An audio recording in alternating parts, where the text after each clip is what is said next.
If you're tired of your bank ripping you off, click the link below to learn about our sponsor, Current, which is an awesome alternative to dealing with big banks. I'll tell you more about them at the end of the video.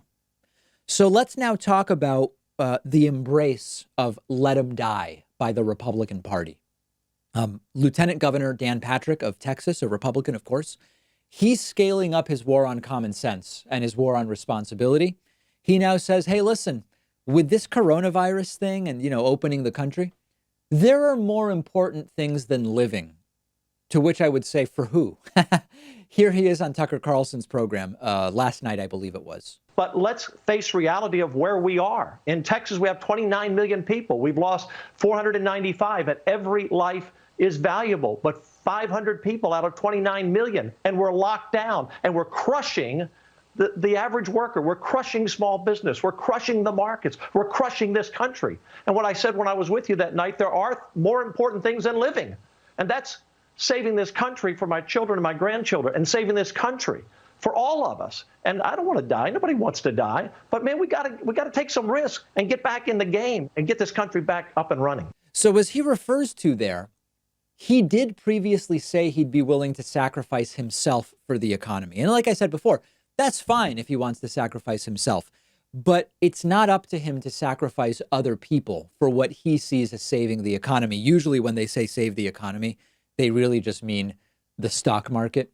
And it's similar here. When Dan Patrick says there are more important things than living, what he really means is there are more important things to him than other people living. What is more important than living to individuals? Now, there's another level of irony that I would be remiss if I didn't mention today about Dan Patrick.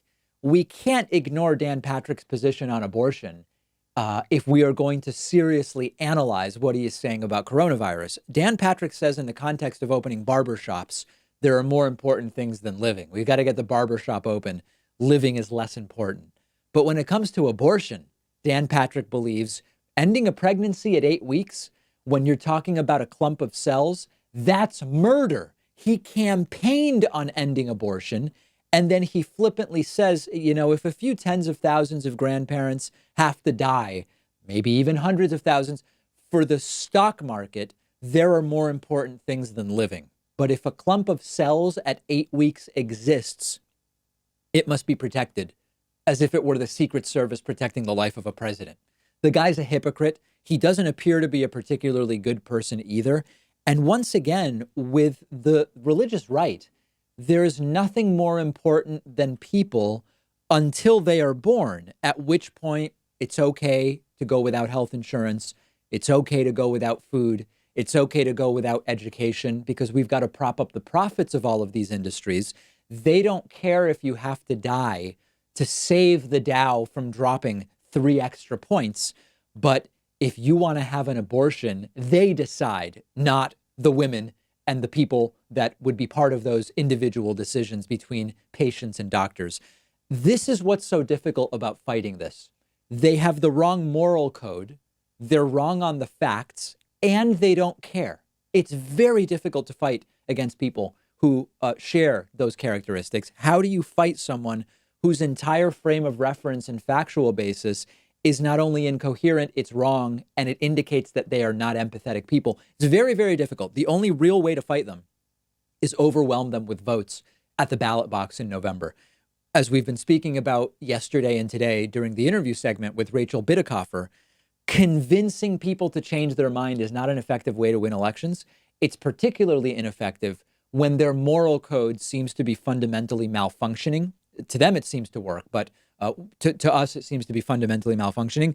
We've got to just find people and get them to vote, because these people are not going to come around. Somebody who hears Dan Patrick say, listen, barbershops are more important than grandma living, but don't you dare even think about getting yourself an abortion. There's no arguing with those people. There just isn't. We've got to overwhelm them at the ballot box. It's no secret on the show that I am very critical of the big banks and how they screw over customers in so many ways. And if you're like me, you're probably sick of the fees and the hassles that come with a checking account at a big traditional bank by now. In that case, check out the online bank Current. They're one of our sponsors. If you're watching on YouTube, this here is my actual debit card for my current checking account, which I'm holding up.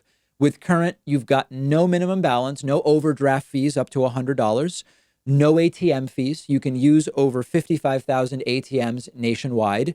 Unlike with other banks, you receive your direct deposit instantly, meaning you'll get paid by your employer up to 2 days sooner. You can deposit checks instantly using your camera phone, 24/7 member support, and unlike with other banks, Current instantly refunds that hold on your card when you pump gas.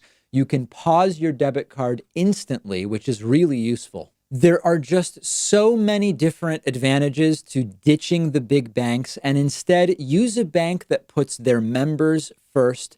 It takes 2 minutes to sign up. They'll immediately ship you your debit card for free. Go ahead and get started by clicking the link down below the video.